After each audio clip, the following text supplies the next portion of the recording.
নমস্কার। আমি বেশ কিছুদিন কর্মব্যস্ততা থাকার জন্য আপনাদের মধ্যে কোনো ভিডিও নিবেদন করতে পারিনি, কিন্তু আজ আমি আমার পুজো সেরে দুই জায়গায় পুজো করতে যাচ্ছি।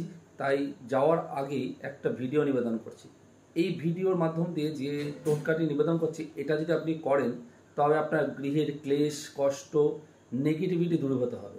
এটা করতে হলে প্রথমে আপনাকে এই সাইজের 4টে লাল শালু বা লাল থান কাপড় কেটে নিতে হবে। কেটে এরকমভাবে রাখবেন। রাখার পরে আপনি আতপ তণ্ডুল নেবেন বা আতপ চাল যেটাকে বলে। এই আতপ চাউল 1 মুঠো নেবেন। প্রথমে নিয়ে ওম হাম হানামাতে নামাহা এই মন্ত্রটি 7 বার বলবেন। বলে আপনি একটা কাপড়ের উপরে দেবেন, রাখবেন। আবার 1 মুঠো চাউল নেবেন, নিয়ে ওম হাম হানামাতে নামাহা এই মন্ত্র পুনরায় 7 বার বলে আরেকটা কাপড়ের উপরে রাখবেন। আবার 1 মুঠো চাউল নেবেন, ওম হাম হানামাতে নামাহা বলে আপনি আবার এই মন্ত্র 7 বার বলে আরেকটা তৃতীয় কাপড়ের উপরে রাখবেন। এইভাবে একই পদ্ধতিতে ওই মন্ত্র 7 বার বলে আবার চতুর্থ কাপড়ের উপরে রেখে আপনি সেগুলোকে পুটলি তৈরি করবেন গিট বেঁধে।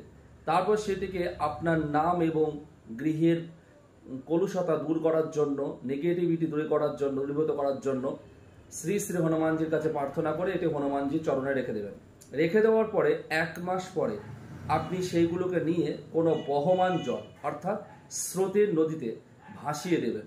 তাহলে দেখবেন আপনার গৃহের সমস্ত ক্লেশ, ঝঞ্ঝাট, বাজে নেগেটিভিটি সব দূরীভূত হবে এবং আপনি সুখে শান্তি থাকবেন গৃহের সমস্ত সদস্যকে নিয়ে। জয় হনুমানজি। এটি হনুমানজির কৃপাতে আমি গ্যারান্টি দিয়ে বলছি এটা ঠিক হবে। জয় হনুমানজি, জয় হনুমান।